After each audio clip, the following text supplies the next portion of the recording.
Ahmedabad મનપાના food વિભાગની કાર્યવાહી મે માસમાં લીધેલા 572 પૈકી 22 નમૂના અનસેફ જાહેર થયા છે। 7 નમૂના સબસ્ટાન્ડર્ડ હોવાનું સામે આવ્યું છે।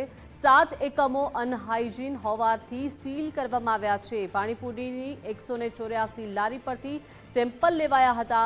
પાણીના સેમ્પલમાં પણ ફૂડ ગ્રેડ કલર મળી આવ્યા છે।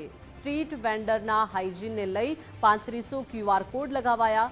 QR કોડમાં 1 થી 5 સુધીનું રેટિંગ આપવામાં આવશે।